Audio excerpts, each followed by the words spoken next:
Hello everyone, the theme here, and I want to talk to you about the Nintendo Entertainment System, otherwise known as the NES. Now, October 18th, 1985 is when this machine, this one, hit the market in the United States.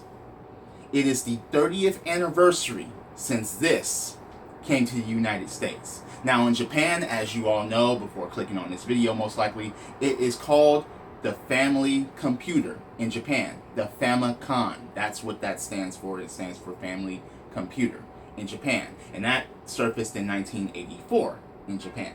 And this just came out of nowhere to the United States. Now, remember, there was a video game crash of 1983. And during that time, there were a lot of stores, there were a lot of department stores, there were a lot of malls and everything. They basically swore off video games. They were like, no, we don't want anything to do with video games. Video games are not profitable because of the video game crash. This was not marketed as a video game system when it first came to the United States.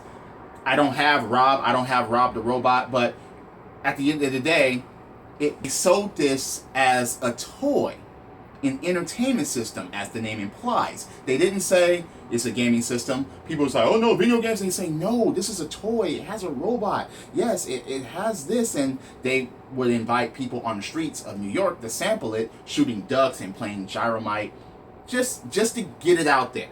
And then, after all of that, they got it in the stores and boom. Now, I'm going to say this now. Regardless of how Nintendo is doing now, and regardless of how you feel about Nintendo at this point, but you cannot deny that you owe your gaming life or your gaming existence to Nintendo. Yes, we can debate upon, what if this never came here, someone else would have rose out of the ashes. It may well have been Sega. Sega was a part of that too with the Master System. But it was this machine and the games that came on it that totally resurrected the video game market here in the United States. For me, in my opinion, that is no question. Now, upon with the games, it had peripherals. Some peripherals came with the machine itself at a time or another. You have the zapper, you have Rob, you had the power pad, certain accessories that you bought on your own. Like the NES Max or the NES Advantage, which I do have, but I don't have on display. You had, there were a lot of the power glove. You had a lot of things come out that was used for this, and some of those things were used pretty well, like the zapper, and then there are certain things that, but yes, it all depended on the games. Now, there are certain game companies that exist today because of this machine. Some have came and gone, and some are doing very stupid things, and not even a game company no more. Konami, yes, I'm talking about you, but I digress on that. Games was the basic importance on why this brought back gaming. Yes, it had the classics like Mario Brothers, and it had like arcade classics like even Donkey Kong or even Popeye. Those games were made by Nintendo. They had other associations, but yes, they were made by Nintendo. And them being how they were in the arcades before the video game crash, and then this machine hit with Super Mario Brothers.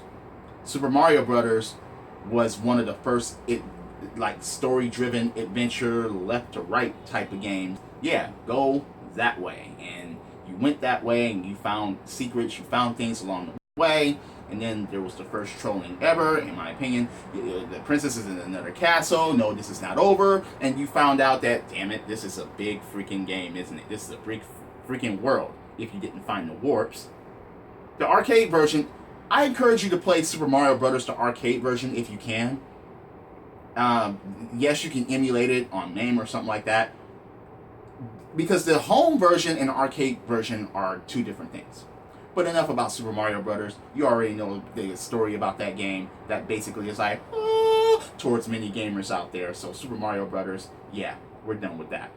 But this machine also had great games.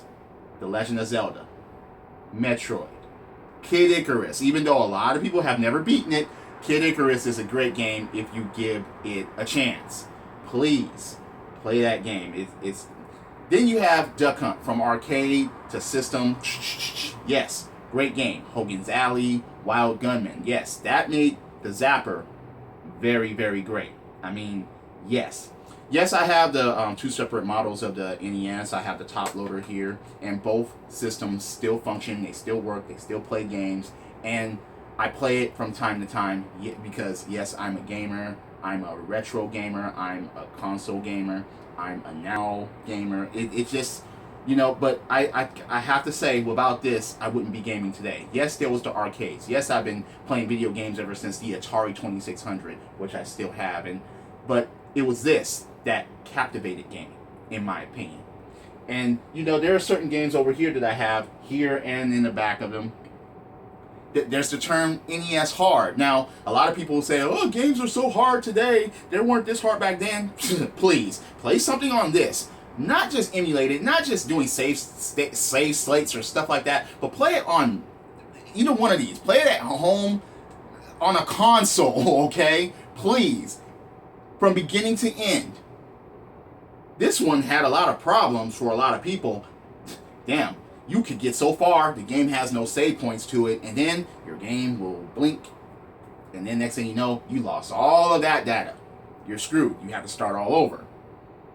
In most games today, they have tutorials and they hold your hand and stuff like that. Ninja Gaiden, hard-ass game. Ghosts and Goblins, hard-ass game. Yes, you'll find people doing speed runs of them and stuff like that, but some of those are even tool-assisted, so that doesn't really count.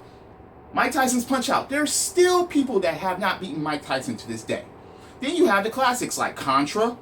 Contra from the... Oh, God, Konami, why have you fucked this all with... But Contra. Most people have not beaten Contra without the Contra code. I have, and it was difficult, but I've done it. One player, without the Contra code, and without using spread or special weapons. I've done that. It is, like I said, it was difficult, but I've done it, okay? You have hidden treasures. Some good, some like TNC Surf Designs. Love that game. California Games, it's pretty cool. Skate or Die, love that game. Love that shit. Okay? I mean, I'm just gonna Double Dribble. Again, track and fields, Super Dodgeball. Please play that game. If you have the chance, please play that. There was Pro Wrestling, Double Dragon. The Ninja Turtle games weren't that bad. You have tennis. Tennis was it was functional. Okay?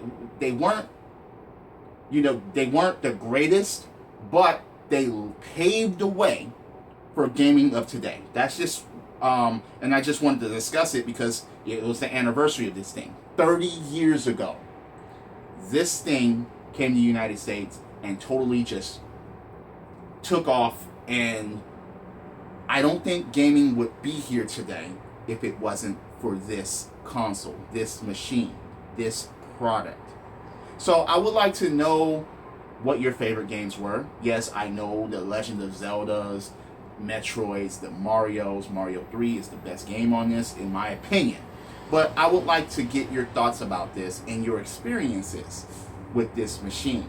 Even if you play things on emulators today, the good, the bad, you got to take it with both. Every console has fucked up games on them. But I would like to read and see your opinions about this. Because, as I said before, you owe your gaming life, you owe your gaming existence to Nintendo. So once again, for the benefits of common sense, logic, and gaming, this is the theme. And I'll see you later. Credits. Happy anniversary, Nintendo.